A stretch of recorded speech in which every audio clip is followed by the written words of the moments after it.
2014 में मैंने gold medal भी मुझे प्राप्त हुआ है। इंजरी हो गई थी मुझे, पूरा माइंड ही चेंज हो गया था, बॉडी एकदम कम हुई तो एकदम डिप्रेशन जैसे हालात हो गया था।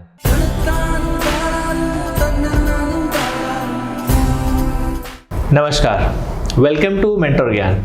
आज के इस मेंटर ज्ञान के ऑफिसर्स मीटअप एपिसोड में हम डिस्कस करेंगे कि एक पर्सन की कहानी, कैसे वो मिस्टर छत्तीसगढ़ से बन गए मिस्टर सीजीपीएससी के टॉपर, और इनकी कहानी में चीज़ें क्या क्या ट्विस्ट आई और उन ट्विस्ट के साथ में कैसे इन्होंने परफॉर्म किया, पढ़ाई कैसे की, अपने सारे ड्रीम्स को चेंज किया, ड्रीम्स को चेंज करके नए ड्रीम को एक्वायर किया और उसमें किस वे में आगे बढ़े, ये कैसे कैसे इनके साथ में चीज़ें हुई जो इनको सपोर्ट मिला, किस वे में इन्होंने पढ़ाई किया कि एक समय जब इनका सपना था बॉडी बिल्डिंग का, फिर उसके बाद करियर बिल्डिंग में उस एंथुजियाज्म को कैसे उपयोग किया।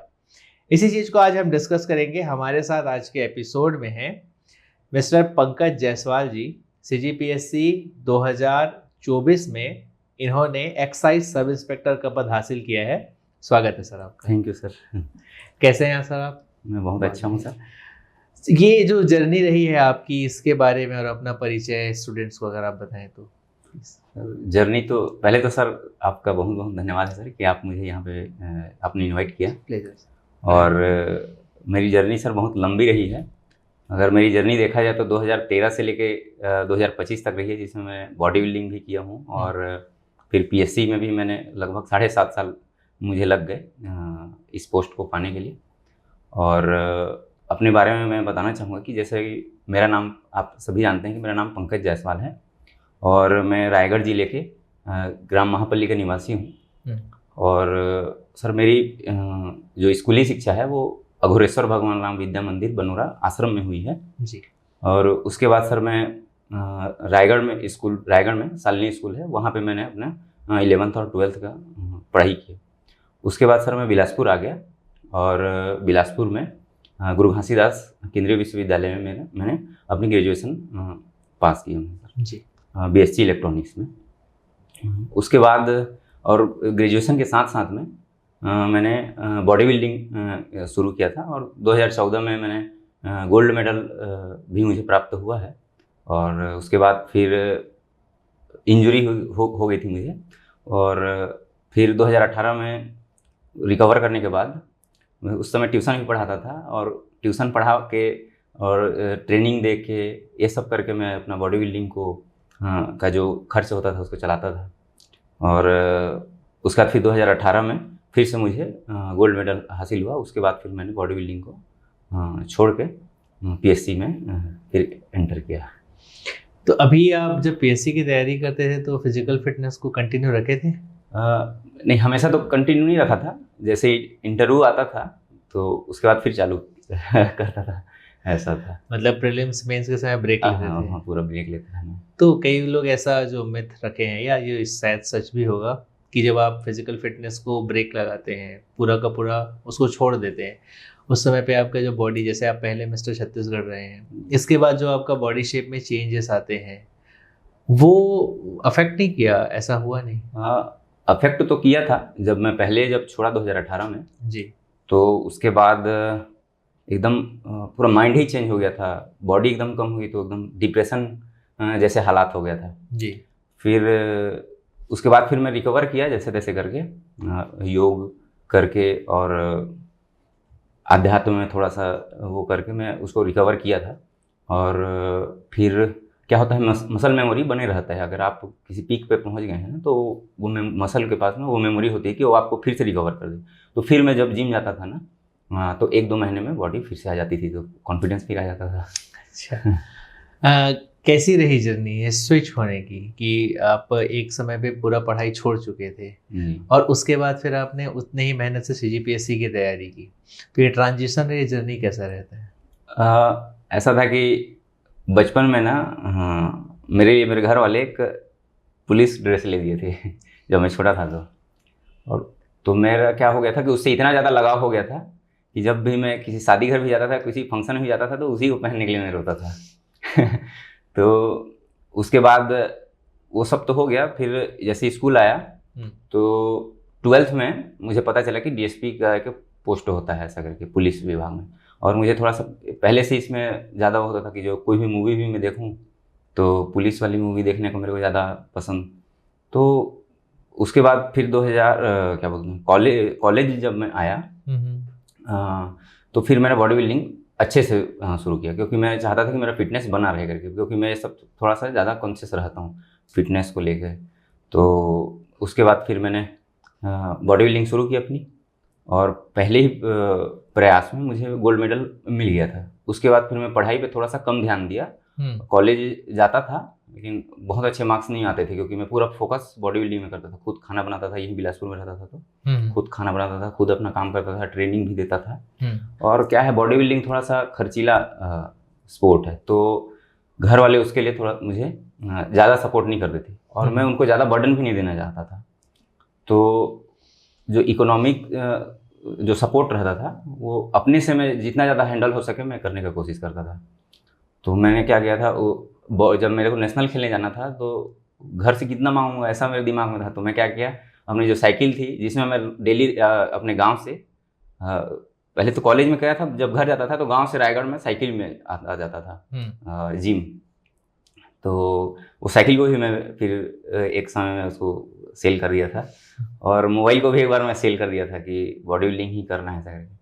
फिर अच्छा नाम भी हुआ, गांव का नाम रोशन करने का मेरा तो था, क्योंकि मुझे गांव से और गांव वालों से मुझे बहुत प्रेम है जी। तो नाम रोशन हो गया, गांव का भी हुआ, पूरा मेरे एरिया का भी हुआ, मेरा भी हुआ, फैमिली का भी हुआ। तो फिर उसके बाद फिर घर वाले और सपोर्ट देने लगे थे। लेकिन क्या होता है कि कुछ लोग होते हैं, जैसे एक दो लड़के थे, उन्होंने मुझे क्या बदनाम करना शुरू कर दिया कि ये कुछ गलत तरीके से बॉडी बना रहा है, स्टेरॉइड ले रहा होगा, इंजेक्शन ले रहा होगा ऐसा करके, जबकि ऐसा कुछ था नहीं। क्योंकि जब और मैं पूरे छत्तीसगढ़ में नेचुरल बॉडी बिल्डिंग को ही प्रमोट करता था जब मैं बॉडी बिल्डिंग करता था तो जी। तो मेरे को बहुत जब सुना तो मेरे को बहुत ख़राब लगा कि लोगों को मुझे सपोर्ट करना चाहिए, लेकिन मतलब एक दो, सब तो नहीं, एक दो लोग ही हैं, उनका नाम मैं बताना नहीं चाहूँगा, मुझे पता है। लेकिन तो वो लोग क्या किए, बदनाम करना शुरू किए। मुझे बहुत ख़राब लगा ये चीज़, और फिर लोगों का भी नज़रिया बदल गया कि ये ऐसे ही बना रहा है ऐसा करके। तो फिर बहुत बुरा लगा। उसके बाद मैं क्या किया कि अब क्या करूं। फिर मैं सोचा कि दोबारा फिर गांव का नाम फिर रोशन होना चाहिए, मेरे को लोग प्राउड फील होना चाहिए कि फिर कुछ किया करके। तो फिर क्या हुआ, मेरे दोस्त हैं राजीव पांडे, उन्होंने कहा कि पीएससी करते हैं करके, और उसको मैं बताया था कि मेरे को अभी पढ़ाई से तो मैं थोड़ा सा दूर हो गया हूँ, तो डीएसपी बनने का मेरा सपना है करके उसको मैं बताया था। तो वो बोला कि पीएससी करते हैं करके। तो फिर उसके बाद पीएससी में फिर एंटर किए वो राजीव और मैं, और लास्ट ईयर उनका ADWCD में सिलेक्शन हुआ है, और मेरा इस बार एक्साइज सब इंस्पेक्टर में, दोनों साथ में तैयारी चालू की थी। तो अब फिर सबका नज़रिया चेंज हो गया है, अब ऐसा हो गया कि कोई हेटर नहीं है। और सब, और जब मैं गया गाँव बहुत अच्छे से मेरा स्वागत किए, और बहुत अच्छा लगा। फैमिली वाले भी सब वो थे, क्योंकि बॉडी बिल्डिंग कर रहा था तो पापा सोचते थे कि अब कुछ करेगा कि नहीं करेगा, कि खाली बॉडी बिल्डिंग ही करेगा, क्योंकि इसमें ज़्यादा आगे स्कोप, या तो आप ट्रेनिंग दे सकते हो या जिम खोल सकते हो। तो उसके बाद फिर अभी सब खुश हैं, चीज़ें सब बढ़िया, सब बढ़िया होगी, बहुत बढ़िया।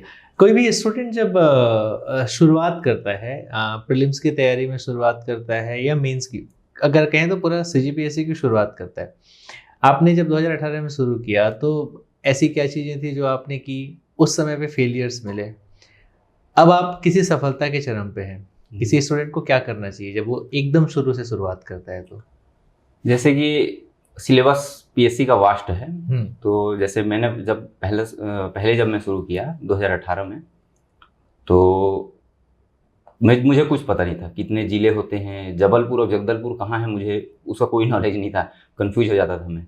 कितने ज़िले हैं उसके बारे में भी बिल्कुल भी मुझे नॉलेज नहीं था छत्तीसगढ़ में।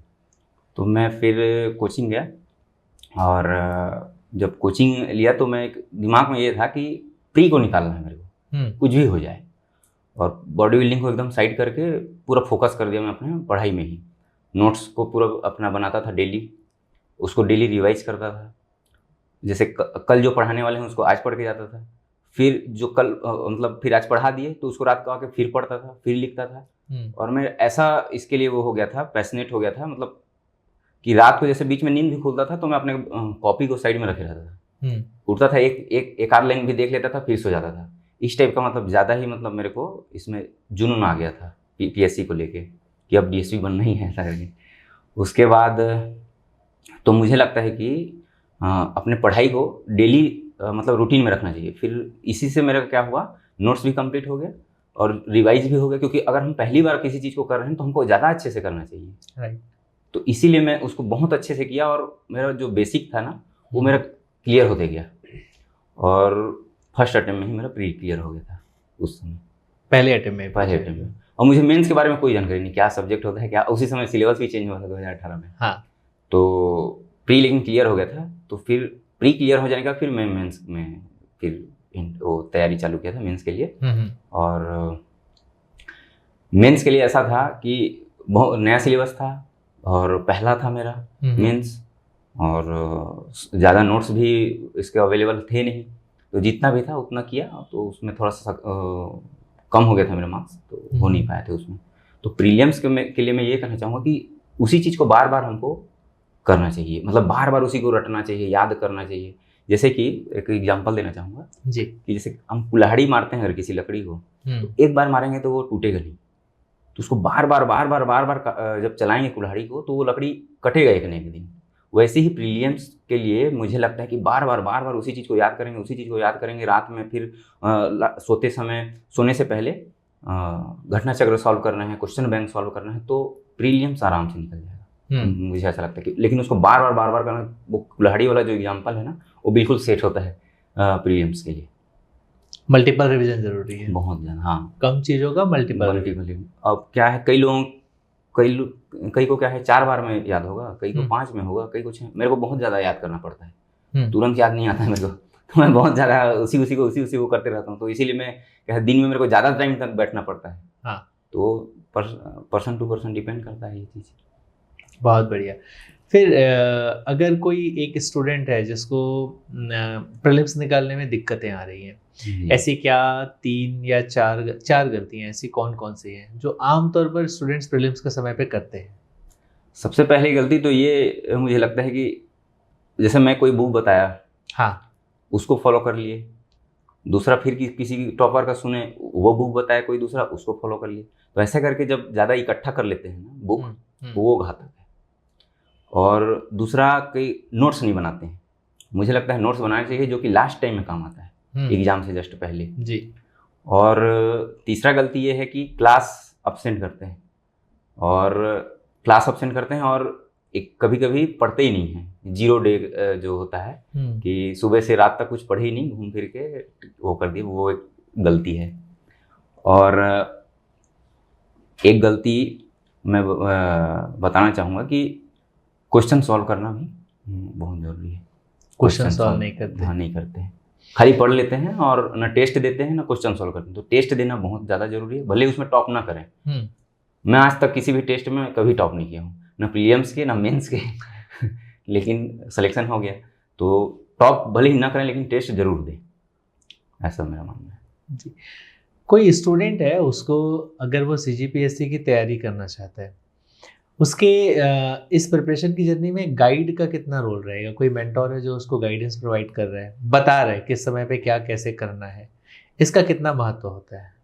गाइड से ज़्यादा महत्व मुझे लगता है कि उस गाइड पे भरोसा करना जी। हाँ, जैसे किसी से गाइड ले लिए, कोई टॉपर से लिए या किसी टीचर से लिए, लेकिन उस पर भरोसा नहीं रहता है तो हर साल चेंज करते रहते हैं गाइड। आज इस साल इससे पूछ लिए, अगले साल उससे पूछ लिए। तो उससे अच्छा किसी एक ही गाइड को लेके और उस पर पूरा भरोसा करके 100% भरोसा करके और उसके अनुसार चलने से सफलता मिलेगी। क्योंकि वो गाइड तभी गाइड है क्योंकि वो कुछ है अपने बताने के लिए, उसके पास कुछ तो होगा तभी तो वो गाइड है। बिल्कुल। तो इसीलिए उस पर 100% भरोसा करना चाहिए और उसके अनुसार चलें तो हो जाएगा। राइट। ये जो गाइड आप कह रहे हैं इसको हम अपने टर्म में यहाँ मेंटोर कहते हैं। अच्छा। क्या ये किसी भी मेंटोर को ब्लाइंड फॉलो करने से, जान करके फॉलो करने से या उनकी बातों को मानने से ये संभव है, या फिर क्वेश्चन करने से या बाद में ऐसे बातें करने से हो सकता है? नहीं, जैसे अपना जो प्रॉब्लम है पहले वो सबको गाइड से शेयर करना चाहिए। गाइड जब तक आपके वीकनेस और स्ट्रॉन्ग पॉइंट को जब तक आपका नहीं पता, उसको पता नहीं होगा, तब तक तो आप वो अच्छे से गाइड नहीं कर सकता। जी। तो उससे पहले सब चीज़ को अपना शेयर करना चाहिए, ऐसा Right. मुझे लगता है। बिल्कुल। और मेरे जो इस जर्नी में बहुत अच्छे मेरे दोस्त हैं जो पोस्टेड हैं, उनको मेरा क्या वीक है, क्या स्ट्रॉन्ग पॉइंट है, उनको पूरा पता है मेरा। तो उन लोग क्या बोलते हैं, हर सिचुएशन में मुझे उन लोग, जैसे मैं किसी फेल हो जाता था तो भी उन लोग मेरे को वहाँ पे संभालते थे, पास हो जाता था तो भी उन लोग मेरे को मोटिवेट करते थे। तो इस प्रकार से मुझे लगता है कि उनको हर चीज़ शेयर करेंगे तब जाके उसका परिणाम अच्छा आएगा। और ब्लाइंड फॉलो करने के जो कह रहे हैं, तो वो तो ब्लाइंड फॉलो तब होगा जब हम उसके बाद अपने बारे में कुछ बताया ही नहीं है उनको, और वो कुछ भी बोलते जा रहे हैं। यूट्यूब में भी तो कोई क्या वो हो सकता है, गाइड हो सकता है। तो उसको आपके जब कमजोरी ही नहीं पता है तो कैसे होगा। जैसे बॉडी बिल्डिंग में बॉडी बनाना है तो यूट्यूब देख लेते हैं, वो अपना एक एवरेज डाइट बताता है, एक जो है ना, जो नॉर्मल जो डाइट होता है उसको बताता है। वो सबके लिए फॉलो थोड़ी होगा। किसी का प्रोटीन इफिशियंसी होगी, किसी की कार्बोहाइड्रेट इफिशियंसी होगी। तो जब तक उसके बारे में पूरा, जब तक गाइड को नहीं पता रहेगा तब तक वो भी सही नहीं बता पाएगा। इसलिए उसको शेयर करना ज़्यादा जरूरी है। मतलब कोई अगर मेंटोर है और कोई स्टूडेंट्स है तो उनके बीच में वो पर्सनल बातें होना, जी, बहुत पढ़ाई लिखाई को लेकर के कि आप में क्या कमी है और अब आपको क्या करना, ये जरूरी है। बहुत जरूरी है। बहुत बढ़िया। जितने भी स्टूडेंट्स हैं, अगर वो CGPSC की तैयारी करना चाहते हैं, ऐसा क्या उनके में मोटिवेशन होना चाहिए? आपके में क्या मोटिवेशन था? मेरे में तो यही मोटिवेशन था कि बॉडी बिल्डिंग छोड़ के आया हूँ। हाँ। अब मेरे पास कोई प्लान बी भी नहीं था, कुछ भी हो करना ही है। तो यही मेरा मोटिवेशन था कि बॉडी बिल्डिंग छोड़ा हूँ तो करना तो पड़ेगा। क्या हर स्टूडेंट के में वो मोटिवेशन होना चाहिए? जरूर होना चाहिए, जरूर होना चाहिए। बिना मोटिवेशन के PSC संभव नहीं है। जी, पर ये जर्नी बहुत लंबी होती है। जी, बहुत। क्या वो मोटिवेशन आखिरी तक चल सकता है या बीच में कम होता है? क्या होता है इस मोटिवेशन का जर्नी? नहीं, कम ज़्यादा होते रहता है जी। और अलग अलग लोग मिलते हैं, अलग अलग बातें वो करते हैं। जैसे कोई डिमोटिवेट करेगा, कोई मोटिवेट करेगा, तो बात को उनका सुनना है और ज़्यादा उसको लोड नहीं लेना चाहिए, मुझे ऐसा लगता है। और पढ़ते रहना चाहिए। और मोटिवेशन मेरा क्या रहता था कि जैसे मैं डेली का प्रायोरिटी डिसाइड कर लेता था कि कल मेरे को क्या करना है। सुबह उठूंगा मैं क्या करूंगा, शाम को क्या करूंगा, दोपहर को क्या करूंगा, रात को क्या करूंगा, मैं पूरा। और मेरा प्रायोरिटी ये था कि मैं जब घर छोड़ के यहाँ आया हूँ तो यहाँ मैं पढ़ने आया हूँ। बिल्कुल। तो मेरा सबसे पहला प्रायोरिटी तो पढ़ाई है, तो मैं पहले अपना पढ़ाई कंप्लीट करता था। उसके बाद फिर बाकी जो भी काम है, सामान लेने जाना है, घूमने जाना है। हालांकि मैं ज़्यादा घूमता नहीं हूँ, मुझे ज़्यादा घूमना पसंद नहीं है। तो सामान लेने जाना है जैसे, तो वो सब चीज़। और जैसे यहाँ भी स्टूडेंट हैं, कई लोगों को मूवी देखना पसंद होता है। तो पहले पढ़ाई कर लेने के बाद उसके बाद जाने से कोई मुझे लगता है कि कोई दिक्कत नहीं होगी। जी, बहुत बढ़िया। तो जो स्टूडेंट्स अभी तैयारी कर रहे हैं वो इन जनरल यही सोचते हैं ना कि मैं अगर अब डिमोटिवेट हो गया, अब मेरे से पेपर नहीं निकलेगा। जैसे टेस्ट सीरीज में नंबर कम आए गए तो उनके दिमाग में रहता है कि अब नहीं निकलेगा पेपर, बाकी लोगों का हार है, शायद वो लोग निकाल लेंगे। ऐसा ही हर बार होता है। इसको कैसे मेंटेन किया जाता है? नहीं, मैंने जैसे पहले बताया कि मैं कभी टॉप नहीं किया टेस्ट सीरीज में। टॉप 50, टॉप 100 ऐसे में आता था, टॉप कभी नहीं किया। तो मुझे उसमें मैं उसको पॉजिटिव लेता था कि अच्छा है मैं किसी की नज़र में नहीं आ रहा हूँ नज़र में आने से फिर और ज़्यादा बातचीत होना स्टार्ट हो जाता है, कैसे पढ़ रहे हो आप, ये वो दुनियादारी, फिर उसमें ज़्यादा टाइम वेस्ट होता है। तो मैं सोचता था कि अच्छा है कि मैं नज़र में नहीं हूँ। और मैं क्या करता था, टेस्ट सीरीज के लिए मैं ना जिस सब्जेक्ट का टेस्ट है वो उसको पढ़ के नहीं जाता था, कुछ और पढ़ के जाता था मैं। अच्छा। उससे मेरा मैं अपने आप को जो रियल जो एग्जामिन है वो कर पाता था कि मेरे को कितना याद आ रहा है जो सब्जेक्ट है। तो मेरे को लगता है ऐसे ही करना चाहिए, क्योंकि अगर हम उसी चीज़ को पढ़ के गए हैं एक दिन पहले तो उसमें तो हम बहुत अच्छा मार्क्स लाएंगे।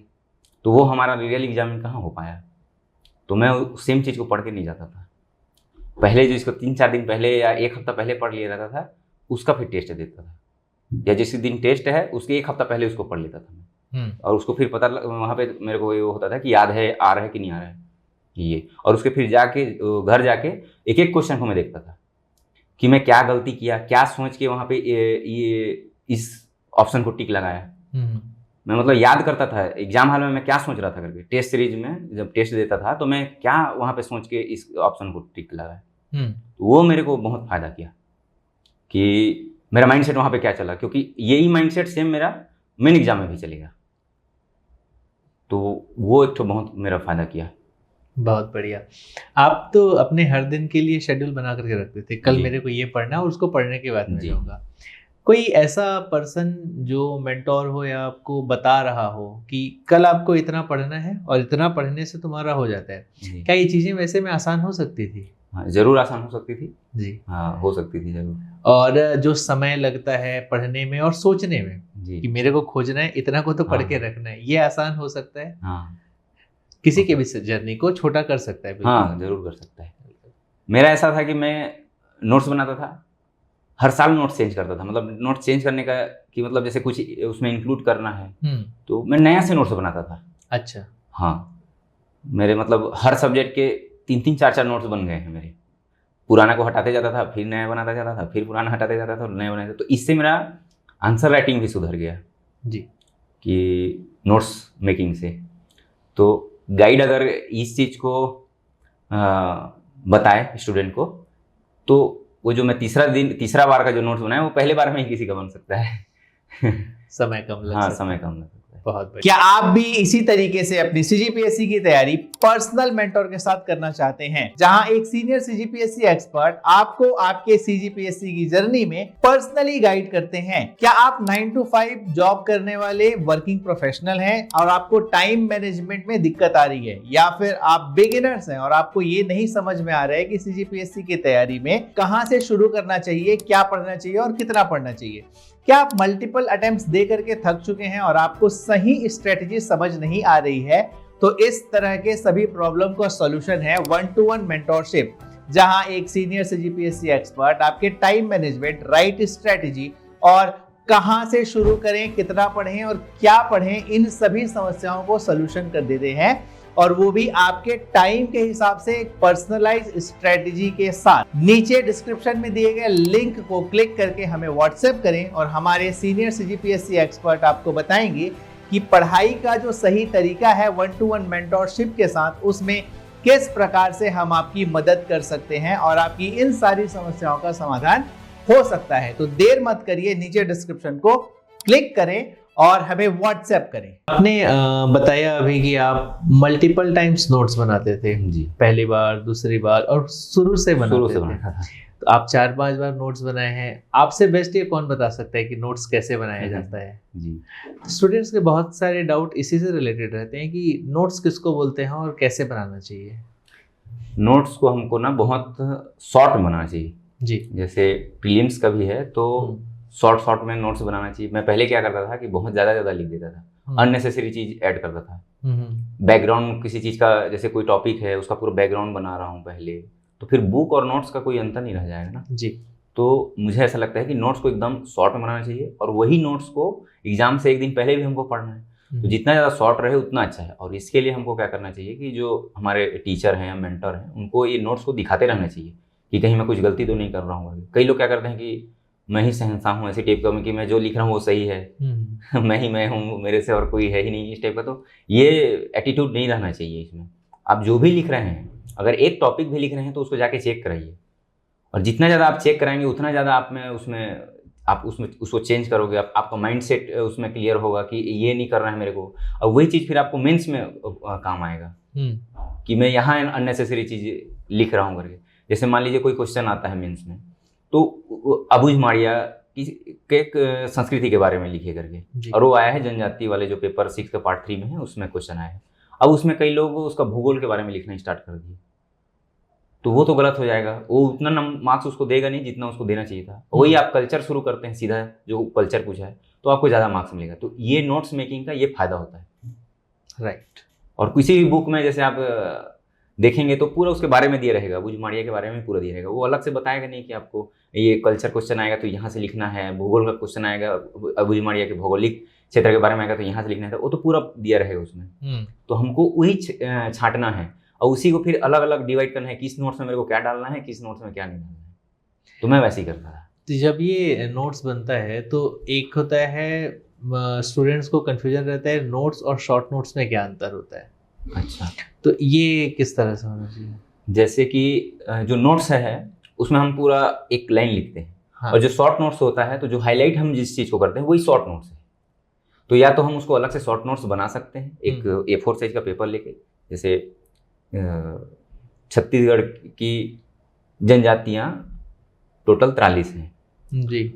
अब उसको शॉर्ट लिखना है तो जनजाति -43, ये शॉर्ट नोट्स हो गया। राइट, मतलब एक लाइन को हाँ, आप एक शब्द हाँ, में लिख सकते हाँ। हैं इस तरह से। तो प्री के लिए मैं क्या करता था, नोट्स जो बड़ा वाला नोट्स है उसको बनाता था, और मेंस के लिए मैं शॉर्ट नोट्स बनाता था। और ऐसा क्यों होता था, ऐसे क्यों करना था? क्योंकि शॉर्ट मेंस के समय क्या है, 4 दिन में 7 पेपर होता है जी। उतना टाइम नहीं रहता है कि हम हर चीज़ को पढ़ लें। तो मैं शॉर्ट नोट्स में तुरंत हो जाता था। और उसके पहले वही गलती करता था कि मैं शॉर्ट नोट्स नहीं बनाता था।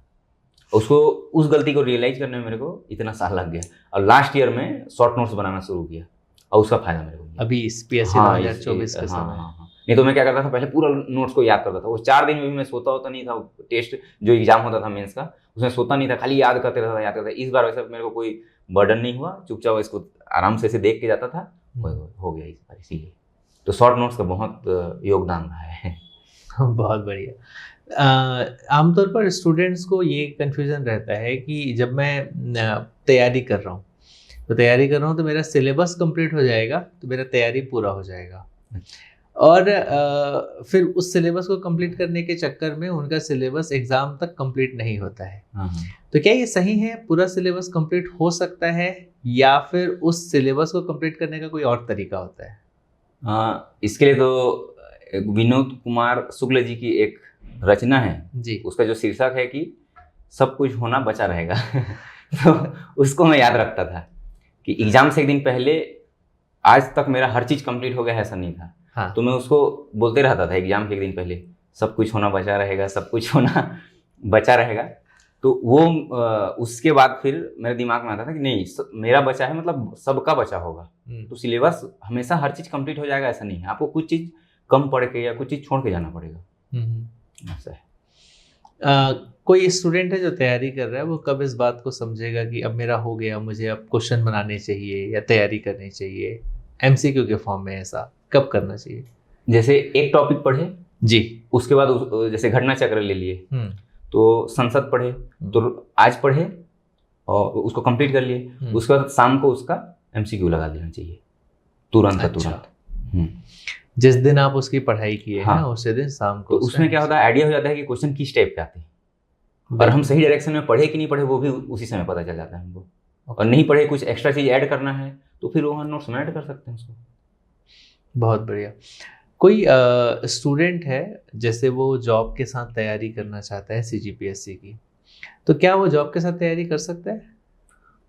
उसके लिए तो टाइम मैनेज करना पड़ेगा, क्योंकि मैं तो जॉब करता नहीं था, लेकिन जो दोस्त लोग हैं उन लोग जॉब के साथ तैयारी कर रहे हैं अभी भी। तो थोड़ा सा प्रॉब्लम होता है, लेकिन हो जाता है अगर सही गाइडेंस, सही मार्गदर्शन में रहें तो पॉसिबल है, हो जाएगा। तो आप अपने आप को डिसिप्लिन कैसे रखते थे? वही कि सबसे पहले तो मैं प्रायोरिटी डिसाइड कर लेता था अपना, और उसको कैसे भी करके मेरे को पूरा करना ही है।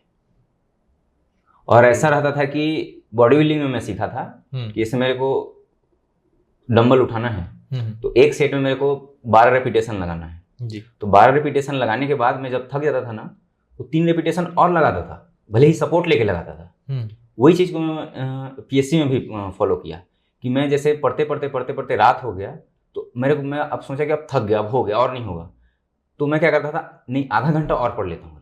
तो वैसे करके आधा घंटा और पढ़ता था। जो आधा घंटा और पढ़ता था ना वो मेरे को और ज़्यादा मोटिवेट करता था, मतलब उससे कॉन्फिडेंस और आता था मेरे को, अपनी लिमिट को पुश करता है। हाँ, बहुत। तो ये मतलब डिसिप्लिन आप इसको कह सकते हैं कि थक जाने के बाद भी आप और थोड़ा सा अपना एफर्ट डाल रहे हैं। बहुत बढ़िया। जब स्टूडेंट्स तैयारी करते हैं तो उनके दिमाग में एक बेसिक डाउट होता है, वो ये रहता है कि मेंस का आंसर राइटिंग सबसे बेस्ट होगा मेरा, तभी मैं ज़्यादा नंबर पाऊंगा, या उसी समय मेरे को आंसर को लिखना शुरू करना चाहिए। तो क्या ये पॉसिबल होता है? नहीं, इसके लिए मेरे को लगता है कि मैं क्या करता था, प्री के बाद डेली लिखता था 1 घंटा जी। मतलब उस बात मैं पढ़ूं चाहे ना पढ़ूं, लेकिन 1 घंटा मैं लिखता ही था। तो और लिखने के दौरान मैं क्या करता था कि अंडरलाइन करते जाता था, हेडिंग डालता था, अंडरलाइन करता था। तो लिखना बहुत ज़रूरी है। और कई लोग का मैं देखा हूँ कि जो प्री जैसे नहीं निकलता है या नहीं निकले रहता है, तो वो लोग बोलते रहते हैं कि बस प्री निकल जाए, मेंस हो जाएगा, मेंस हो जाएगा, वो तो बहुत आसान है, लिखना ही तो है, कुछ भी लिख देंगे तो हो जाएगा। तो ऐसा नहीं होता है। एक प्रॉपर तरीका होता है उसको लिखने का। और जब तक डेली हम आंसर राइटिंग नहीं किए तो वहाँ हम क्या बोलते हैं, एग्जाम हॉल में पूरा कंप्लीट अपना कर भी नहीं पाएंगे।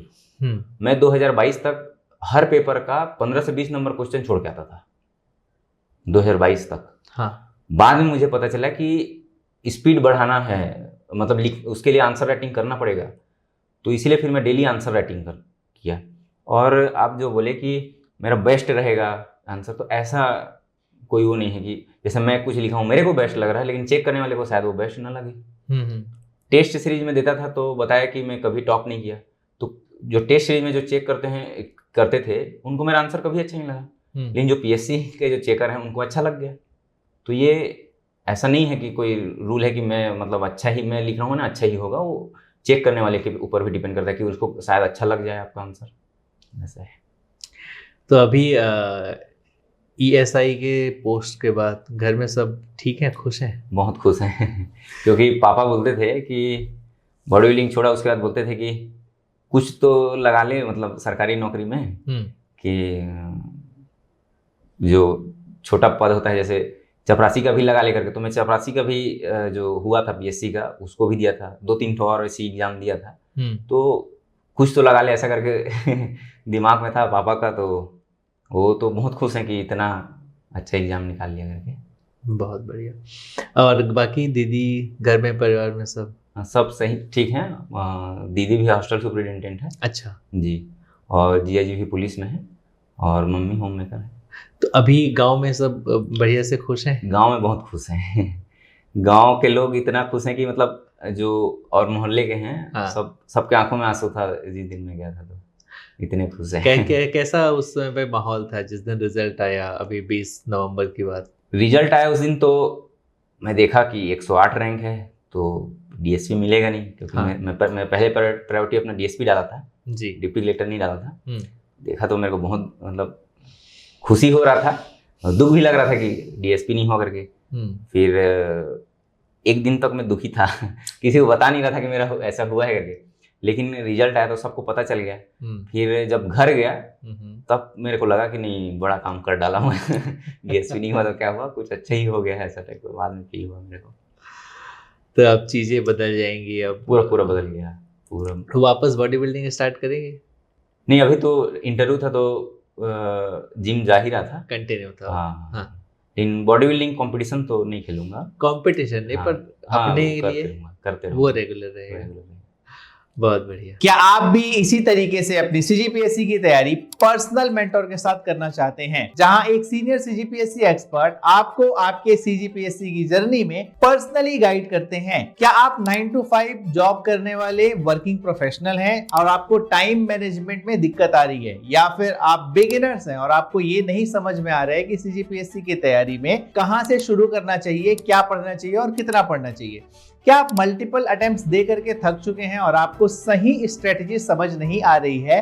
तो इस तरह के सभी प्रॉब्लम का सॉल्यूशन है 1-to-1 मेंटरशिप, जहां एक सीनियर सीजीपीएससी एक्सपर्ट आपके टाइम मैनेजमेंट, राइट स्ट्रेटजी और कहां से शुरू करें, कितना पढ़ें और क्या पढ़ें, इन सभी समस्याओं को सॉल्यूशन कर देते हैं, और वो भी आपके टाइम के हिसाब से एक पर्सनलाइज स्ट्रेटजी के साथ। नीचे डिस्क्रिप्शन में दिए गए लिंक को क्लिक करके हमें व्हाट्सएप करें और हमारे सीनियर सीजीपीएससी एक्सपर्ट आपको बताएंगे कि पढ़ाई का जो सही तरीका है 1-to-1 मेंटरशिप के साथ, उसमें किस प्रकार से हम आपकी मदद कर सकते हैं और आपकी इन सारी समस्याओं का समाधान हो सकता है। तो देर मत करिए, नीचे डिस्क्रिप्शन को क्लिक करें और हमें व्हाट्सएप करें। तो आप जब 2018 से अभी तक की तैयारी कर रहे थे, इस पूरी तैयारी के दौरान ऐसी कौन कौन सी गलतियां हैं जो आपने बेसिकली की हैं? मैं वही कि नोट्स को ज़्यादा बनाता था पहले, वो गलती किया। दूसरा, शॉर्ट नोट्स नहीं बनाया मेंस के लिए, वो गलती किया। और जो आंसर राइटिंग नहीं किया, वो गलती किया। ये जो 2-3 गलती है, ये बेसिक गलती सब करते हैं, क्योंकि किसी को आंसर लिखना पसंद ही नहीं है। आप किसी को बोलोगे डेली लिखो आंसर करके, कोई नहीं लिखेगा। जी। अपने फेवरेट सब्जेक्ट या अपने फेवरेट टॉपिक का भी लिखो बोलोगे तो भी कोई नहीं लिखेगा। तो ये लेकिन एक बहुत बड़ी गलती है। हाँ। तो हमको डेली आंसर राइटिंग करना ही चाहिए।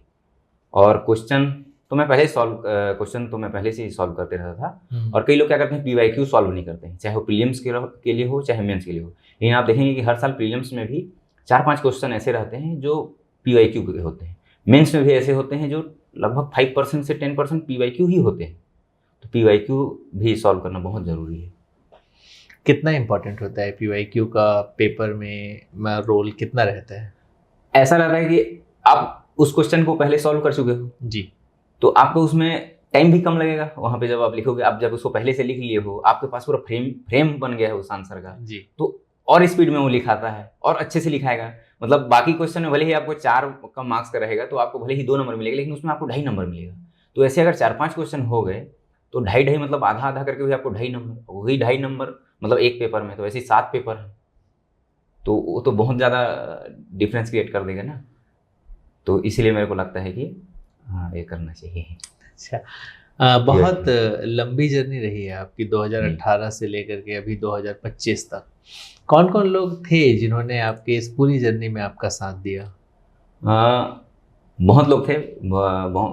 घर वाले थे, माता पिता, दीदी जी भी थे, और मेरे दोस्त लोगों का भी बहुत योगदान है इसमें। कुछ सेलेक्टेड हैं और कुछ नॉन सेलेक्टेड हैं, सबका बहुत योगदान रहा है। और मुझे लगता है कि ये एक PSC बहुत बड़ा युद्ध है। और हम अगर इतिहास में देखें तो कोई भी युद्ध कोई अकेला नहीं जीत नहीं पाया है। उसके लिए जैसे राम भगवान जी हैं, वो जब रावण के साथ उनका जब युद्ध हुआ तो उनके साथ उनके जो सहयोगी थे, उन्होंने उनका बहुत सपोर्ट किया, अपने जान को बाजी लगा दिए। तो इस टाइप से आपके दोस्त होने चाहिए जी। महाभारत में देखते हैं तो अर्जुन जी थे, तो उनके मार्गदर्शन के लिए मेंटर जो हम कह सकते हैं श्री कृष्ण भगवान जी थे, तो उनके बिना संभव नहीं था। तो उसी प्रकार से ये PSC भी एक ऐसा युद्ध है जिसको हम अकेले नहीं जीत सकते। इसमें हमको अपने दोस्तों का सहयोग चाहिए ही चाहिए। तो मुझे बहुत अच्छे दोस्त मिले जिनका सहयोग रहा है। तो कुछ सेलेक्टेड थे, कुछ नॉन सेलेक्टेड थे, तो दोनों का कौन कौन दोस्त हैं? नाम जैसे कि एक मौसी है मेरी, रश्मि जायसवाल, वो नायब तहसीलदार हैं जी। और DSP हैं सुमित गुप्ता, और DSP प्रांशु तिवारी, दीपक भगत हैं, और जो ADWCD हैं राजू पांडे जी, और अभी AD बने हैं मुकेश प्रधान, वो भी मेरे अच्छे मित्र हैं, तो उनसे भी मेरा डिस्कस होता था। और SDJ हैं एक निर्मल भैया करके, वो भी उनका भी सपोर्ट रहा है। और जो मेरे स्कूल के दोस्त हैं, बचपन के जो दोस्त हैं, सूरज, बल्लू, अंकुश, इन लोग का भी हमेशा सपोर्ट रहा है मेरा। चाहे मैं फेल होता था तो भी ये लोग हमेशा मेरे साथ रहते थे, और पास भी होता था कोई एग्जाम में तो भी इन लोग हमेशा मेरे साथ रहते थे। तो इनका लास्ट तक सपोर्ट रहा है। PSC 2023 का जो रिजल्ट था 28 नवंबर, अभी रिसेंट ही है, उस समय पे 28 नवंबर को आया था। रैंक आपका था 223 के आसपास था। तो उस समय पे क्या फीलिंग रहती थी जब आप पूरा प्रीलिम्स निकाले हैं, मेंस निकाले हैं, इंटरव्यू देने गए, एक पूरी उम्मीद है कि अब चयन हो सकता है? क्या रहता है दिमाग में जब नहीं होता चयन? तो नहीं, मैं थोड़ा सा इसको पॉजिटिव वे में लेता था। मैं एक भैया थे, मेरे भैया हैं अभी एक्स आर्मी हैं, उन्होंने मेरे को एक बताया था कि बस पैर जमने का देरी है, फिर एक गेंद में 300 रन बनाएंगे। तो एक ही गेंद में 300, तो ये एटीट्यूड चाहिए, ऐसा लगता है मेरे को। भले ही 300 रन नहीं बनेगा, लेकिन माइंड में ये चीज़ हमको अपने माइंड को हमेशा बोलते रहना है कि नहीं, बस मैं थोड़ा सा पैर जम जाए मेरा, उसके बाद फिर अच्छा से खेलेंगे। तो पिछले साल वही पैर जम गया था, मैं समझ गया था कि अब मेरा पैर जम गया है, अब अगले बार 300 लगा दूंगा। चलिए अच्छा हुआ इस बार 300 नहीं लगा, इधर आ गए शतक लगा। क्रिकेट खेलते हैं आप? खेलता हूँ लेकिन कम खेलता हूँ, बॉडी बिल्डिंग चालू किया तो उसको कम कर दिया। तो हॉबी में बॉडी बिल्डिंग ही लिखे? हॉबी बॉडी बिल्डिंग था। क्या रोल रहता है हॉबी का आपके डेफ फॉर्म में लिखने का? किसी को अपनी हॉबी पहले से ही क्रिएट करके रखनी चाहिए या उस समय पे क्रिएट करना चाहिए? इंटरव्यू में पूछा जाता है इसके रिलेटेड? पूछे थे। हाँ। इस बार मुझे पूछे थे कि पिछले लास्ट ईयर पूछे थे कि किसी एक बॉडी बिल्डर का नाम बताओ करके, और इस बार पूछे थे कि बॉडी बिल्डिंग किए हो, इतना पदक जीते हो, फिर पीएससी में क्यों आ रहे हो, इस टाइप से क्वेश्चन था उनका जी। और हॉबी जो है वो मतलब मेरा जो हॉबी था वो मेरे पर्सनालिटी में मेरे वो हो रहा था, मतलब मैच हो रहा था कि ये जैसे मैं अंदर गया, मेरे देखे वो हॉबी बॉडी बिल्डिंग है। फिर उन्होंने सबसे पहले ये क्वेश्चन किया कि मेरा सबसे लास्ट में इंटरव्यू था उस दिन रात में। अच्छा। हाँ, मतलब जिस दिन मेरा था उस दिन का सबसे लास्ट इंटरव्यू शाम हो गया था, तो 8वें नंबर पे था। तो सर बोले कि यार तुम तो लास्ट में आए हो, तुम तो पूरा थक गए होगे। तो पहले वो मेरे डेफ को पढ़ लिए थे, तो मुझे लगा कि बॉडी बिल्डिंग मेरा हॉबी है और थका हुआ मैं दिखूंगा यहाँ पे या उस टाइप से बिहेव करूँगा तो इनको अच्छा नहीं लगेगा। तो मैं समझ गया था कि इनको थका हुआ नहीं चाहिए, एनर्जेटिक चाहिए। तो मैं बोला नो सर, मैं नहीं थका हूँ, और इस टाइप से मैंने उनको कहा था मैं थका नहीं हूँ सर, कर मैं ठीक हूँ, ऐसा करके उनको बोला था। फिर वो बोले कि तुमको तो देख के लग रहा है कि लास्ट ईयर भी तुमने इंटरव्यू दिया है, तो देख के लग रहा है कि अच्छा मार्क्स मिला होगा। तो मैं बोला कि जी सर मुझे अच्छा मार्क्स मिला था करके। फिर वो खुश थे वो ये सब बात से। और मैं गया भी तो लास्ट में गया था तो सब सुस्त हो गए थे उन लोग, तो थोड़ा सा मैं माहौल को लाइट करने का कोशिश किया वहाँ पे। अच्छा, आप माहौल मैं भी माहौल को वहाँ पे थोड़ा लाइट किया था। 1-2 बार ऐसी कुछ कॉमेडी टाइप की भी हो गई थी बीच में। और चेयरमैन का मेरे को बोर्ड मिला था मैम का, तो सांडिल मैम का जी, वो भी लास्ट में हंसते हंसते मुझे विदा की थी। क्या हुआ था मतलब? वो मुझे बोले कि जो स्पेस का वो ज़्यादा क्वेश्चन मुझे पूछे, तो मुझे उन्होंने कहा कि जो भारत के जो अंतरिक्ष जो चल रहा है उसमें एक रोबोट को भेजने वाले हैं, गगनयान या किसी में भेजने वाले हैं, ऐसा उन्होंने बताया। तो जी मैम, मैं बोला। तो उन्होंने कहा कि उसका नाम क्या है बोले, तो मैं बोला व्योम मित्र नाम है, मैंने कहा। हाँ। फिर वो बोले कि वो महिला है या पुरुष बोले। तो मैं सोचा यही मौका है। तो मैं बोला मैम वो तो न महिला है न पुरुष है मैम, वो तो रोबोट है। मैं बोला, तो मैम बहुत हंसी वहाँ पे। फिर बोलती है हम मुझे पता है कि वो महिला या पुरुष नहीं है, लेकिन उसकी वेशभूषा या उसका बनावट कैसे है। तो फिर मैं बोला मैम महिला का है करके। तो फिर वो अच्छा लगा उनको कि मतलब अपने खुश होकर चेयर से मतलब ऐसे उठ के फिर बैठी हंसते हंसते। तो मैं समझ गया कि मेरा अच्छा इंटरव्यू है, क्योंकि उससे पहले जिनका इंटरव्यू हुआ उन लोग को बहुत कम मार्क्स मिले हैं। अच्छा। और मैं ज़्यादा आंसर बहुत ज़्यादा दिया नहीं था मैम को, लेकिन ये सब चीज़ों से वो माहौल को मैं अच्छा बैलेंस करके रखा था, तो मेरे को अच्छा मार्क्स मिल गया। उस दिन का जो टॉप का मार्क्स मेरे को मिला। कितना नंबर मिला? मेरे को 62 दिए थे मैम। बहुत अच्छा नंबर है। तो ये रहता है जब आप इंटरव्यू में जाते हैं तो आपको एकदम सभ्य, बिल्कुल मैं सारा आंसर दे दूंगा, इस वे में जाना चाहिए या नेचुरल रह के जाना चाहिए? मेरा इंटरव्यू लास्ट ईयर भी जो था वो भी ऐसे ही लाइट रहा है। मैं हमेशा अपना नेचुरल ही रहने का कोशिश करता हूँ। मैं बनावट में नहीं, मेरे को बनता ही नहीं है कि कैसे बनावट करूँगा। तो मैं जैसे अपना बॉडी बिल्डिंग करता हूँ तो मेरा अपने आप वहाँ पे जो दिखना है वैसे दिखता हूँ मैं वहाँ पे, और जो बोलना है वो बोलते। जैसे मैं सोचता हूँ वहाँ पे कि अरे ऐसा कैसे हंसी मजाक होगा, तो नहीं, वो 2 बार वैसे ही हुआ था मेरे साथ। वहाँ पे 2 बार वहाँ पे वो लोग अच्छा स्माइल किए थे, हंसे थे। और तो मेरे को लगता है कि हमको जैसे हैं वैसे ही जाना चाहिए वहाँ पे। हम जैसे कि अगर हमसे भी कोई क्वेश्चन पूछेगा या हम भी किसी से कोई क्वेश्चन पूछेंगे, तो हमको ये चाहिए ना कि वो सामने वाला हम्बल हो। बिल्कुल, है ना। वो हमारे ऊपर चढ़ने का कोशिश करेगा तो हम तो उसको नंबर नहीं देंगे। तो मैं हमेशा वहाँ पे जाके हम्बल रहने का कोशिश करता था। सबसे मेन वही है मेरा। और थोड़ा आवाज़ को तेज करके बोलता था।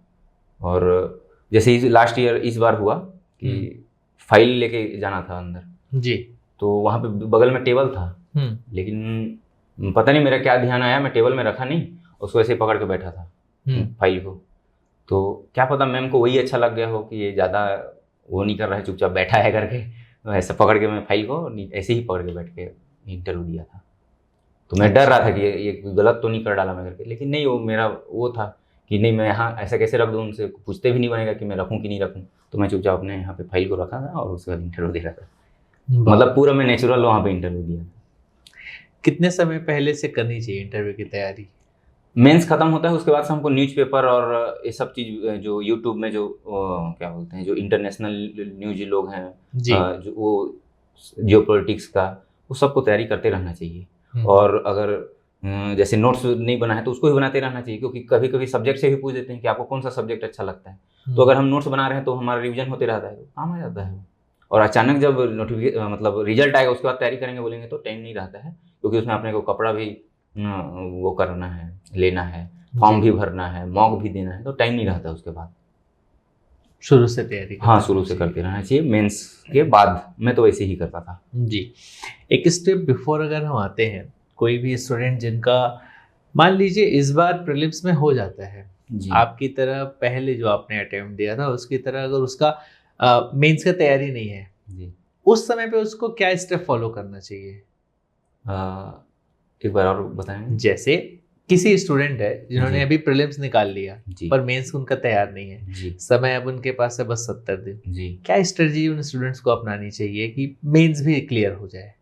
जैसे कि हमारे मेंस में कई ठो प्रीलिम्स का ही जो सब्जेक्ट है, हाँ, तो उस पर कम फोकस करके प्रीलिम्स के बाद जो फिलॉसफी है, सोशियोलॉजी है, पेपर 7 है, इस पे ज़्यादा फोकस करना चाहिए जी। और अगर जैसे नोट्स तो बनाए नहीं है तो जो अवेलेबल है नोट्स या किसी फ्रेंड का नोट्स है तो उसको जल्दी से जल्दी रिवाइज करते रहना चाहिए और उसको आंसर को लिख लिख के चेक कराते रहना चाहिए।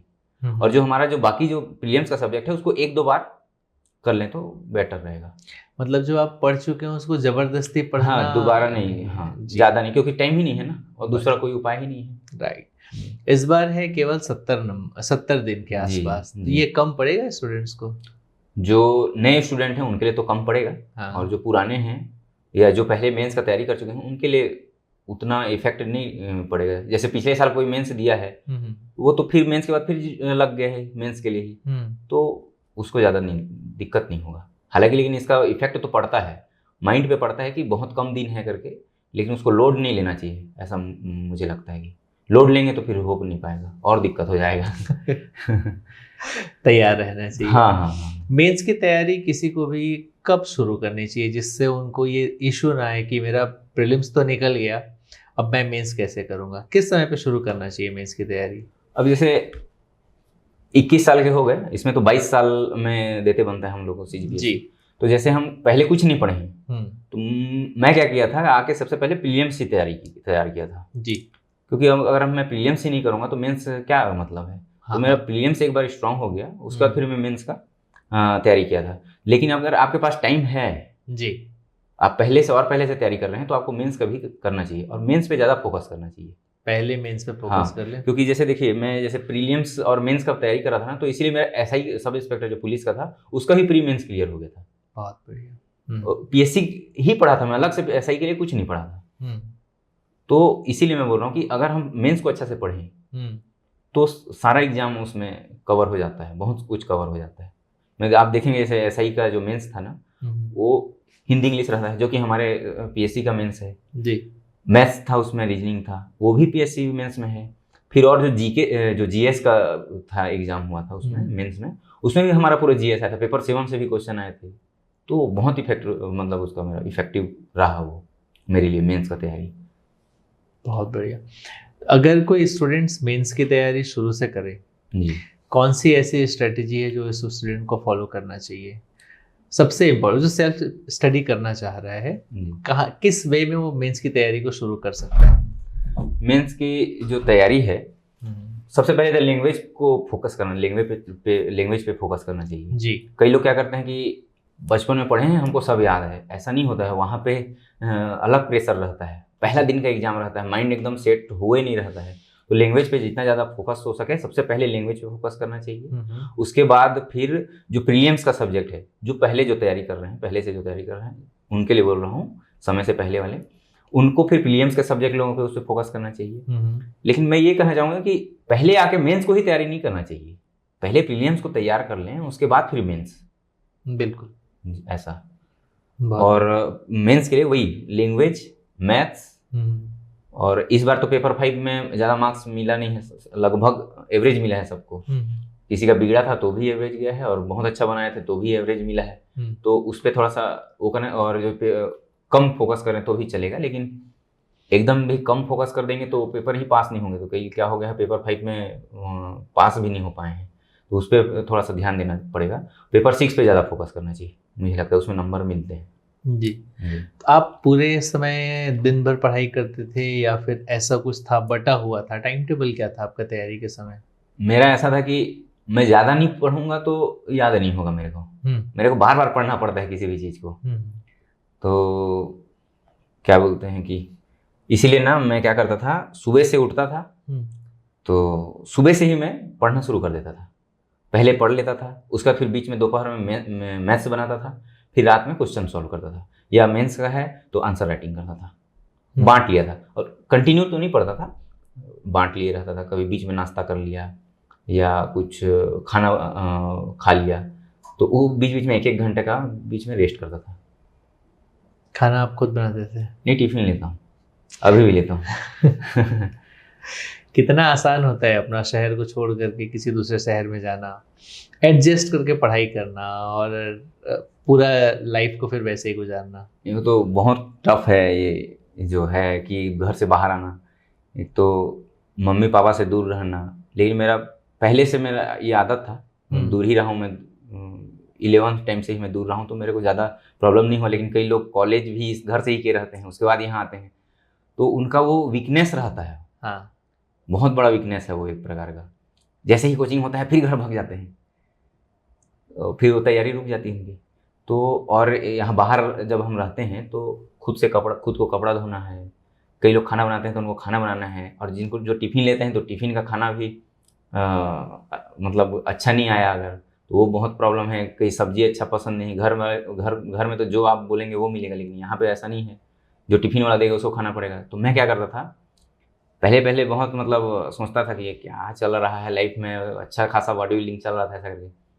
फिर मैं क्या करता था कि मेरे फ्रेंड लोग को ही बोलता था कि टिफ़िन में अगर कोई सा भी सब्जी आए, आंख बंद कर देना है क्या आया है नहीं देखना है, पहले चावल को निकालना है, रोटी को निकालना है, दाल को निकालना है, उसके बाद सब्जी को आंख मूंद के निकालना है और जो भी रहे उसको खा लेना है। जीने के लिए खाना है यहाँ बस, ऐसा मैं वैसे ही मेरे दोस्तों को भी बोलता था। तो इसलिए फिर टिफ़िन भी चला जाता था। और ये टफ है थोड़ा सा, खुद से सबको सामान लेना है, टेस्ट देने जाना है जी, कोचिंग जाना है, पढ़ना है, अपने लिए टाइम मतलब बाकी काम के लिए भी अपना टाइम निकालना है। टफ रहता है बाहर रह के पढ़ना। बढ़िया।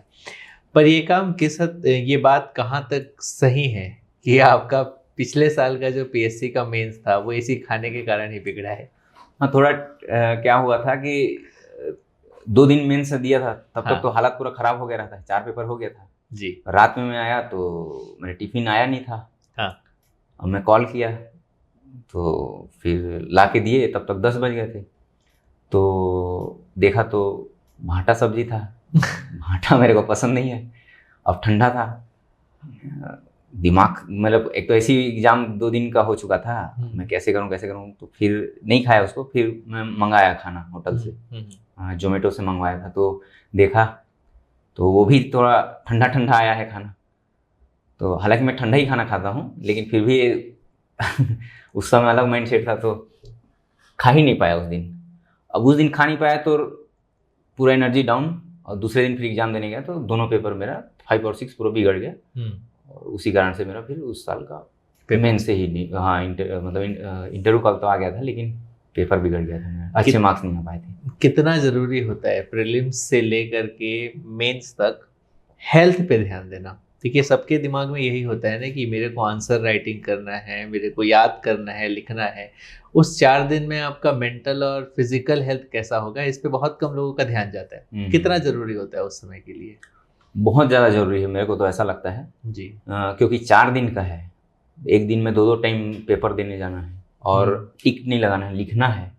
हाथ भी दर्द दे रहा है, कमर भी दर्द, कंधा भी दर्द, सब। तो अगर बैलेंस डाइट खाना चाहिए वो उस टाइम पे। मैं ज़्यादा क्या करता था कि जो फ्रूट्स हैं वो लेता था, चॉकलेट खाता था, डार्क चॉकलेट खाता था मैं, और फ्रूट्स खाता था।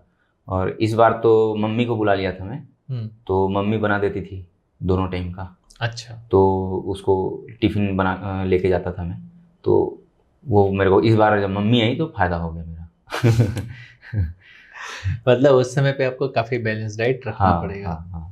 बहुत बढ़िया। हमारे जितने भी स्टूडेंट्स हैं उनके दिमाग में ये रहता है कि जब आप प्रीलिम्स का पेपर दे रहे हैं जी। उस समय पे आपको सारे क्वेश्चंस के आंसर आने चाहिए।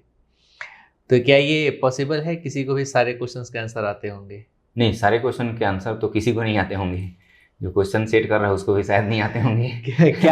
क्या तरीका होता है प्रीलिम्स के समय पे जब आपको सारे क्वेश्चंस नहीं आ रहे हैं फिर भी आपको कट ऑफ पार करना है? मैं जैसे क्वेश्चन देखता था, हाँ, तो पहले देख लेता था क्या किस टाइप का क्वेश्चन आया है करके, तो उससे आइडिया हो जाता था। अगर आप अच्छे से अगर पढ़ के गए हैं तो आपका अगर बन रहा है पेपर तो सबसे बन रहा है जी। नहीं बन रहा है तो किसी से नहीं बन रहा है। तो मैं फिर दिमाग में बैठा लेता था। जैसे इस बार का पेपर आया था तो मेरे से बहुत कुछ नहीं बन रहा था, तो मैं समझ गया कि ये बाकी लोगों से भी नहीं बन रहा होगा करके। ये कॉन्फिडेंस अपने अंदर रहना चाहिए जी कि मैं अच्छे से तैयारी कर लिया हूँ, और अगर मेरे से बन रहा है तो सबसे बन रहा है, मेरे से नहीं बन रहा है तो किसी से नहीं बन रहा है। उस आधार पे फिर मैं वहाँ पे जो कितना तुक्का लगाना है, कितना और एफर्ट लगाना है वो सोचता था। और मैं कभी भी जो प्रीलिम्स का जो क्वेश्चन रहते हैं तो मैं क्या करता हूँ, क्वेश्चन को पढ़ता हूँ, उसका चारों ऑप्शन को देखता हूँ, और चारों ऑप्शन को देखने के बाद उनके बारे में सोचता हूँ कि ये ऑप्शन को क्यों दिया, इससे कुछ रिलेट हो रहा है क्या, दूसरा ऑप्शन दिया है तो उससे कुछ रिलेट हो रहा है क्या। तो सारे ऑप्शन को देख के, ये टेस्ट सीरीज से ही मैं चालू कर देता था जी। और मैं किसी को टिक लगाता था तो क्या सोच के टिक लगाया हूँ, ये चीज़ पे बहुत फोकस करता था मैं। तो उससे क्या होता था कि इसीलिए मतलब प्रीलिम्स मेरा ना हो जाता है, क्लियर हो जाता है। वो मेरा सबसे ज़्यादा वही मेरा ट्रिक काम आता है हमेशा, कि मैं चारों ऑप्शन को देखता हूँ। कभी भी टेस्ट सीरीज में भी कोई क्वेश्चन आता है तो चारों ऑप्शन को देखता हूँ कि ये एक ऑप्शन को क्यों दिया है करके, चारों ऑप्शन से कुछ मेल हो रहा है क्या। तो थोड़ा सा भी कोई ऐसा मेल होता है ना, उससे मैच करता है कि ये इसलिए शायद पूछा है करके, तो फिर वो टिक लगा देता हूँ, तो हो जाता है सही। तो आप पढ़े रहेंगे तो आप वैसा मैच करेंगे ना, तो आ जाता है दिमाग में कि हाँ ये आंसर होगा। बहुत बढ़िया। तो मतलब ये है कि और एक स्टूडेंट को एग्जाम में कितना अटेम्प्ट करना चाहिए? ये स्टूडेंट्स का सवाल है, मेरा सवाल नहीं है। नहीं, स्टूडेंट जो सोचते हैं कि मतलब इतना करेंगे तो हो जाएगा, तो अभी क्या हो गया है कि जो सीजीपीएससी का जो पैटर्न है जी, हर साल बदल रहा है प्रीलिम्स का। किसी साल कट ऑफ 135 चला जाता है, किसी साल 110 आ जाता है, किसी साल 70 आ जाता है। तो वो आगे से आप डिसाइड करके जाएंगे तो वहाँ पे मात खा जाएंगे, मेरे को ऐसा लगता है। क्योंकि आप सोच के गए हैं पिछले साल जो हुआ था कि कट ऑफ 135-40 कुछ गया था। हाँ, और इस बार 108 से 10 ऐसा कुछ गया। तो आप सोच के जाएंगे कि मैं 135 पिछले साल गया है तो इस बार भी आएगा, तो इस बार क्या हुआ, वैसे ही सोच के सब बहुत ज़्यादा टिक लगा दिए, तो पूरा कट ऑफ नीचे आ गया। तो पहले से माइंडसेट बना के नहीं जाना चाहिए कि मैं आज इतना कर दूंगा, मिशन 92, मिशन 96, मिशन 100, तो वो गलत है। आपकी सीजीपीएससी की जर्नी का जो ड्यूरेशन रहा है वो काफ़ी लंबा रहा है जी। कोई ऐसा पॉइंट आया जिस समय पे आपको लगा कि बस अब सीजीपीएससी छोड़ देना चाहिए, अब नहीं करना चाहिए? नहीं, एक बार 2021 का जब रिजल्ट आया था तो प्रीलिम्स मेरा बहुत अच्छा बना था, लेकिन उस बार क्वेश्चन बहुत सारे विलोपित हुए थे, कैंसिल हुए थे, तो डिलीट हुए थे, तो मेरा मार्क्स नीचे हो गया और 0.71 मार्क्स से रुक गया था मेरा प्रीलिम्स। तो मैं सोचा कि बहुत दुख हुआ था उस बार मेरे को, रोया भी था उस टाइम कि अब और नहीं हो पाएगा, और फिर सोचा कि इससे वर्स्ट और शायद कुछ नहीं हो सकता मेरे लाइफ में। और एक कोटेशन था जो मैं बहुत पहले सुना था, 2018 में जब चालू किया था तैयारी, तो एक सुना था ये कोटेशन कि धीरता वीरता को परास्त कर देती है और धैर्य शौर्य को हरा देता है। तो ये चीज़ मैं हमेशा मतलब लिख के रखता था रोज़ देखता था उसको कि कोई टॉपर, यहाँ पे टॉपर भी आते हैं पढ़ने के लिए, कोई स्कूल टॉपर है, कोई कॉलेज टॉपर है, और मैं तो कभी स्कूल में टॉप किया नहीं था। और भी मेरे जैसे स्टूडेंट होंगे जो कभी टॉप नहीं किए हैं, तो वो लोग डिमोटिवेट हो जाते हैं कि यार उन लोग टॉपर लोग आ गए हैं, हम उनको कैसे कम्पीट करें करके। तो ये जो लाइन था ना, ये उससे पूरा मेरे को मोटिवेट करता था कि अगर आप में धैर्य है तो जो शौर्य है ना, उसको भी आप परास्त कर सकते हैं। तो ये मेरे लिए बहुत काम आया, और आज भी मैं बहुत जगह इस चीज़ को बोलता हूँ। तो धैर्य बना के रखेंगे तो जो टॉपर है उनको भी आप हरा सकते हैं। ये धैर्य बहुत बड़ा फैक्टर रहा है आपकी पूरी जर्नी में आपको जी। यहाँ तक लाने का। जी। कई स्टूडेंट्स होते हैं ना जिनके एक सर्कल होता है, कभी कभी वो अपने को पीएससी की तैयारी में ही पीछे मानते हैं। जी। मैंने शुरू ही लेट से किया, हाँ। तो क्या उनको ये सोच के रखना चाहिए कि अब मेरे बराबर वाले तो आगे निकल गए, मैं अब कैसे करूँगा? अगर मान लीजिए ऐसा कोई सोच आता भी है तो उसको कैसे ओवरकम करना चाहिए? ये पीएससी एक लंबी रेस है, और लंबी रेस में जो धीमा शुरुआत करता है वही जीतता है। तो मुझे लगता है कि उनको यही सोच के अपनी पढ़ाई जारी रखनी चाहिए, और उनको जीत मिल जाएगी, क्योंकि वो धीमा शुरुआत की है और ये लंबी रेस है, तो जीतेंगे ही। बहुत बढ़िया। तो जितने लोग भी अभी प्रिपरेशन कर रहे होंगे इस साल, इस समय पे जब हम दिसंबर की शुरुआत में हैं जी, अभी किसी स्टूडेंट को किन किन सब्जेक्ट्स पे फोकस करना चाहिए और क्या क्या चीज़ें हैं जो उसको करनी चाहिए, मस्ट है? एक तो टेस्ट सीरीज कहीं भी ज्वाइन कर लेना चाहिए अच्छा सा जी। और क्वेश्चन सॉल्व जो है वो डेली करना चाहिए। इंडिया जीएस के लिए घटना चक्र ले सकते हैं, और सीजीजीएस के लिए कोई सा भी जो प्रश्न बैंक आते हैं उसको सॉल्व करना चाहिए टॉपिक वाइज। आज कोई सा भी टॉपिक पढ़े हैं तो रात को 1 घंटा से 1.5 घंटा, जैसे मैं बोलता हूँ कि 1 घंटा सीजी के लिए, 1 घंटा इंडिया जीएस के लिए जो क्वेश्चन है उसको लगाना चाहिए। और जो पिछले साल मेन से दिए हैं, तो इस बार क्या हुआ है कि जो 6-7 फरवरी को मेन जो प्री होता था वो 22 फरवरी को है, तो 15 दिन आगे बढ़ गया है। तो जो पहले मेन से दिए हैं या जो इस बार इंटरव्यू तक पहुँचे हैं और उनका जैसे नहीं हो पाया है, तो उनके लिए मैं ये बोलना चाहूँगा कि वो 15 दिन, जैसे 26 नवंबर के बाद कई लोग प्री का चालू करते थे क्योंकि 6 फरवरी को पेपर रहता था, तो 10 दिन और मेंस को और दे सकते हैं। बिल्कुल। कोई इससे अगर शॉर्ट नोट्स नहीं बन पाया है तो एक आध सब्जेक्ट का शॉर्ट नोट्स बना सकते हैं। तो थोड़ा सा 10 दिन अभी और ना मेंस को कर लेना चाहिए जो पुराने स्टूडेंट हैं जी। और जो नए हैं उनको तो पूरा क्वेश्चन सॉल्व करना चाहिए डेली का डेली अपने शेड्यूल को बांट लेना चाहिए कि आज ये करूँगा, आज वो करूँगा। जैसे इंडिया जीएस के लिए अलग, सीजीजीएस के लिए अलग, फिर उसका क्वेश्चन के लिए अलग, इस टाइप से। मतलब उनको चीज़ों को बांट करके अभी दिन का करना चाहिए। बहुत बढ़िया। जो स्टूडेंट्स जैसे अभी करंट अफेयर को समझ नहीं पाते हैं, कैसे करना चाहिए करंट अफेयर को? करंट अफेयर्स को मैं क्या करता था कि जो टेलीग्राम था ना, जो टेलीग्राम है उसका कई सारे चैनल को मैं वो करके रखा था, फॉलो करता था जी। तो उसमें डेली जो आते थे न्यूज़पेपर उसको देखता था। और आप जो दैनिक भास्कर का डेली वो करते हैं यूट्यूब में, तो मैं इंटरव्यू के टाइम में वो डेली देखता था। अच्छा। क्योंकि मैं अलग से पढ़ना मेरे को पसंद नहीं है न्यूज़पेपर, तो मैं वही यूट्यूब से देख लेता था। ये मुझे पता नहीं था कि आप देखते थे करके। नहीं, मैं देखता था। और लास्ट में जो फिर जो मैगजीन आते हैं ना, मैं उसको पढ़ता था। बस करंट अफेयर्स को मैं वैसे ही करता था कि डेली जो हमको कहीं अगर कोई न्यूज़पेपर पढ़ रहा है तो अच्छी बात है, या तो फिर आप टेलीग्राम से जिसको भी फॉलो करते हैं उनका जो न्यूज़पेपर का कटिंग जो उन लोग दे देते हैं, तो उसको मैं डेली करता था। तो जब मैगजीन आता था ना, तो मेरे दिमाग में वो क्लिक करता था कि मैं इसको पहले पढ़ चुका हूँ, तो वो मैगजीन जल्दी हो जाता था। तो जनवरी में मैं करंट अफेयर को देखता था, बस वैसे ही देखता था। कई स्टूडेंट्स के दिमाग में रहता है ना कि वो मैगजीन आएगा उसको पूरा का पूरा याद कर लेंगे फिर मेरा करंट अफेयर बन जाएगा। नहीं, तो अगर आप पहले नहीं पढ़े हैं हाँ, तो आप करंट अफेयर से ही पढ़ते रह जाएंगे फिर लास्ट में। और ये जरूरी नहीं है कि वो एग्जाम में पूरा याद आए। हाँ, वो याद आता ही नहीं है वो जी। तो आप जैसे पहले पढ़ लिए हैं, हाँ। और अभी मैगजीन को 2 बार और पढ़ेंगे तो 3 बार हो जाएगा, तो आपको हो गया। अगर आप करंट अफेयर पे ही ध्यान देंगे तो फिर जीएस छूट जाएगा।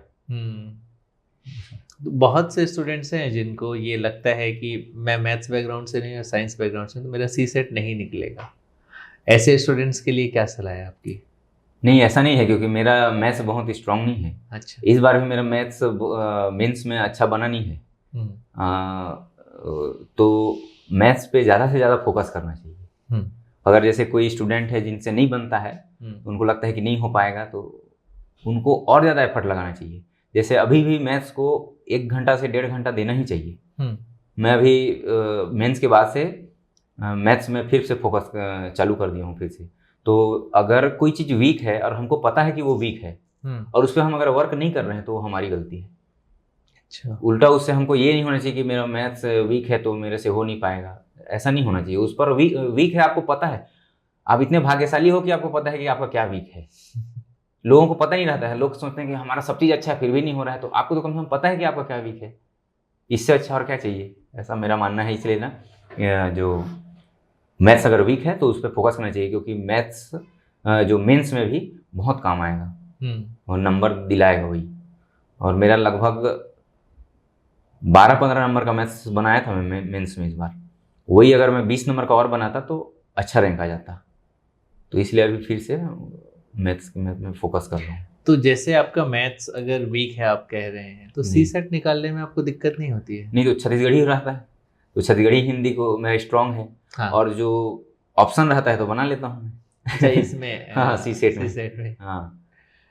किस नजरिए से आप देखते हैं सी सेट को? सबको बनाना है या बस पास होना है? नहीं, ऐसा है कि अगर कई लोग क्या करते हैं 33 बना के आ जाते हैं। हाँ।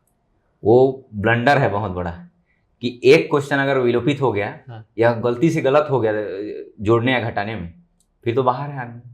अगर यूआर कैटेगरी का है 33 अगर बिल्कुल। तो मिनिमम 50 से 60 क्वेश्चन बना लेना चाहिए। अगर आप 50 क्वेश्चन बना लिए हैं तो आप सेफ हैं। फिर सेफ है। हाँ। बन रहा है वैसा आप बना लिया है तो हाँ, है ना? हाँ। ये भी कह सकते हैं कि अगर आप 50 या 40 क्वेश्चन छोड़ दिए हो, हाँ, तब भी आप सेफ रह सकते हाँ, हैं। सेफ रह सकते हैं। ये नजरिया एक स्टूडेंट को कॉन्फिडेंस दे सकता है। जी। जो स्टूडेंट्स हैं जो अभी अपने किसी ड्रीम को परस्यू कर रहे हैं, शायद उनका वो हॉबी होगा। ऐसे आपका हॉबी था बॉडी बिल्डिंग, उसको किन्हीं का है कि बेक करना है, केक बना रहे हैं या इस तरह की चीज़ें। क्या सीजीपीएससी सेक्रीफाइस मांगता है आपके, जो भी आप डेली हॉबी या चीज़ों को कर रहे हैं, पैशन फॉलो कर रहे हैं उसका? ऐसा नहीं है, वो आपके ऊपर डिपेंड करता है। अब जैसे मेरा क्या रहता है कि बॉडी बिल्डिंग मैं 3-4 साल से पहले किया, उसमें मैं पूरा डूब गया था। तो अगर मैं जिम एक दिन भी अगर चले जाता तो फिर उसका मतलब मेरे को हो जाता कि मेरे को डेली जाना है करके, और मैं फिर पूरा डाइट करता, तो क्या होता था, बॉडी बिल्डिंग ही करते रह जाता, इधर पीएससी को फिर साइड कर देता।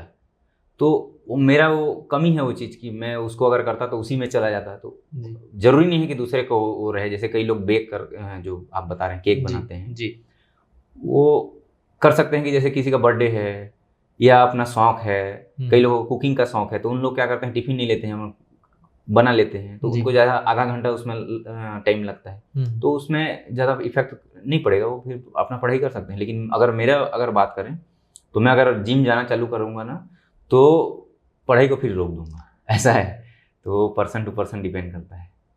अभी जैसे मेंस के बाद में फिर से जिम जाना शुरू किया जी, मैं पढ़ाई पूरा 1-2 घंटा ही करता था और उसी डाइट में और एक्सरसाइज में उसी में मेरा ज़्यादा ध्यान रहता था। अच्छा, तो ये है। मतलब अगर आपका पैशन आपको माइंड फ्रेश कर रहा है तो बिल्कुल फॉलो करिए। हाँ। लेकिन अगर आपको इसमें डिस्टर्ब हो रहा है आपको पढ़ाई में जी, तो थोड़ा सा कम कर सकते हैं या रोक सकते हैं कुछ दिन के लिए।